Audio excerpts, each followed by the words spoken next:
Hi అండి. ఇప్పుడే మా ఇంటి దగ్గర అయితే ఒకటి జరిగిందండి. పాపం స్కూల్ వ్యాన్‌లో పిల్లల్ని ఎక్కించుకొని స్కూల్ బస్ అయితే వస్తూ ఉందండి.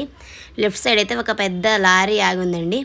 ఆ లారీ ఆగింది. ఇటు సైడ్ ఏమో ఈ కార్ ఉంది. పాపం బస్ అతనైతే స్లోగానే మూవ్ చేసుకుంటూ వెళ్తున్నాడండి. కానీ అనుకోకుండా కార్కి అయితే పక్కన స్క్రాచ్ పడి అది కొంచెం అయితే లేసిపోయిందంటండి. పాపం ఆ యొక్క పైనుంచి త్వరగా ఫాస్ట్‌గా వచ్చేసి అయితే బస్ అతనైతే అడిగిందండి. ఇంతకీ తప్పు ఎవరిదంటారు? అక్కడ కారు పెట్టిన వీళ్ళదా, లెఫ్ట్ సైడు లారీ పెట్టిన అతనిదా, మధ్యలో బస్సులో వెళ్ళిన ఈయనదా? కామెంట్ చేయండి. పాపం గంట సేపు అయితే రచ్చ జరిగిందండి. జరిగేసి ఆయన ప్రిన్సిపల్కి ఫోన్ చేసి వాళ్ళు వచ్చేసి ఇక్కడంతా చూసి వాళ్ళకి ఎంతో కొంత అమౌంట్ ఇచ్చేసి ఇలా అయితే జరిగిందండి. వీళ్ళు కూడా ఎన్నో లక్షలు పెట్టిన కారు కదా, ఊరికే ఎలా పోనిస్తారు చెప్పండి. మనం ఏదన్నా చిన్నదైతేనే ఏదోలా ఏడుస్తాము, అలాంటిది ఎన్నో లక్షలు పెట్టిన కారు స్క్రాచ్లు అలా అయితే బాధపడతారు కదా. వీడియో నచ్చితే సబ్స్క్రైబ్. Take care. బై.